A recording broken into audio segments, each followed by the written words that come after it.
Mesdames, Messieurs, bienvenue à Relax Time sur la CRTV. Nous sommes dans le 10e arrondissement de Paris.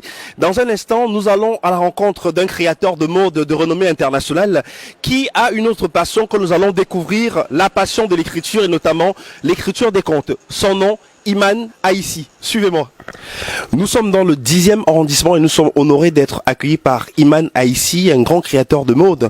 Vous connaissez sa passion pour la haute couture, mais saviez-vous qu'il est également auteur de 2 ouvrages parce que Iman se passionne des contes. Iman, merci vraiment à vous d'avoir accepté notre invitation. Nous sommes honorés que vous nous accueilliez dans cet espace qui est plein de vie. C'est votre espace à vous. Ouais, tout à fait, c'est mon atelier, mon studio de création. Et merci d'avoir venu jusqu'ici pour me visiter.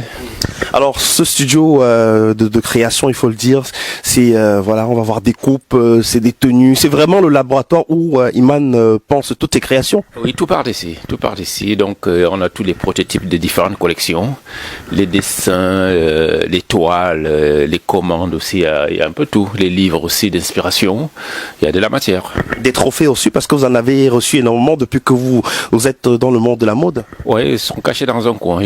J'ai peur qu'on me les vole. Les trophées, les médailles. Et ça se passe bien ici dans le 10e arrondissement de Paris. Pourquoi le 10e arrondissement?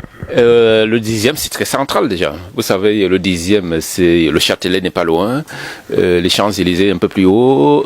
Les grands boulevards sont à côté. Il y a aussi les fameux studios New Morning, tout ça c'est vraiment le quartier qui bouge. Et depuis une dizaine d'années déjà, c'est devenu très bobo. Donc, les jeunes bourgeois parisiens. Iman Aïssi est passionné d'écriture. Là, je tiens 2 de vos ouvrages. Le tout premier, Milan Mingoré, Histoire du soir, conte cruel, sorti chez Lamba Édition. Parlez-nous de votre passion pour l'écriture. Vous avez toujours aimé écrire, Iman Aïssi? Alors, l'écriture, ça m'a toujours attiré. Je suis pas un très très grand écrivain. Quand j'écris avec les mots, le son, et j'adore écrire phonétiquement pour reproduire les bruits, le son, les odeurs aussi, l'ambiance que j'ai connue quand j'étais enfant.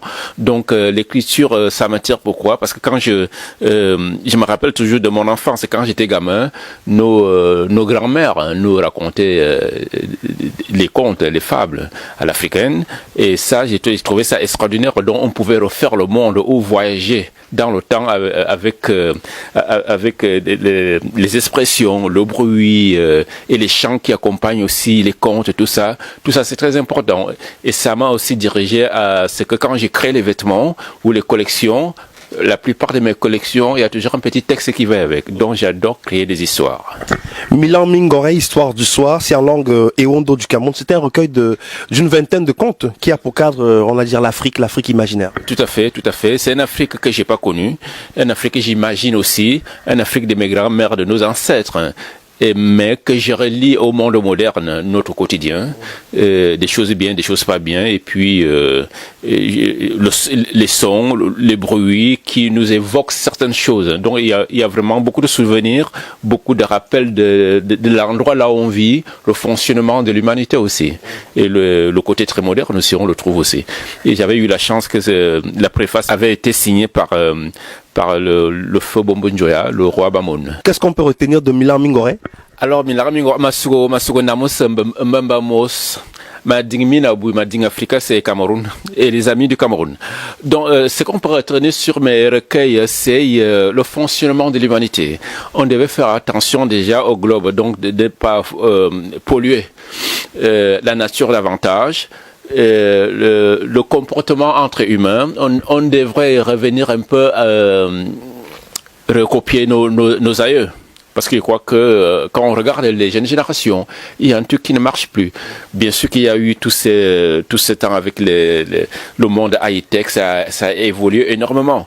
En même temps, quand on regarde des gens si nous qui vivons, je peux dire ça comme ça, nous qui vivons en Afrique, on a les télévisions, et puis au lieu de nous montrer les téléfilms qui sont réalisés au Cameroun ou dans certains pays africains, on va plutôt nous faire montrer des téléfilms qui viennent du Brésil. Alors les choses qui n'ont rien à y voir avec nous, je dis pas qu'il faut pas montrer ça, de temps en temps, oui, mais pas tout le temps. Donc ce qui fait qu'il va y avoir un décalage. Moi, je peux pas me reconnaître, moi, dans un film brésilien. Je peux me reconnaître dans un film camerounais ou brésilien ou ivoirien Africains ou Gabonais ou peu importe. Donc c'est pas un rejet, c'est que nous devons être conscients du fonctionnement de la société. Alors, le deuxième ouvrage toujours signé Iman Aïssi, recueil de contes, c'est Le silence du masque et autres contes africains sortis chez les Portes du Soleil, qui est l'éditeur de cet ouvrage-là. En première de couverture, on a Iman Aïssi. Vous dévoilez également tout de suite à travers la première de couverture de cet autre ouvrage qui est signé de vous. Oui, c'est une photo qui m'avait été faite par le photographe Marc Robin, qui est un photographe français qui travaillait pour la mode et pour la publicité. Et c'est une photo qui a servi, a été exposée pour la Biennale de Lyon et en même temps aussi dans les espaces Pierre Cardin à Paris. Et c'est quoi la plus-value avec ce nouveau recueil, Le silence du masque et autres contes africains?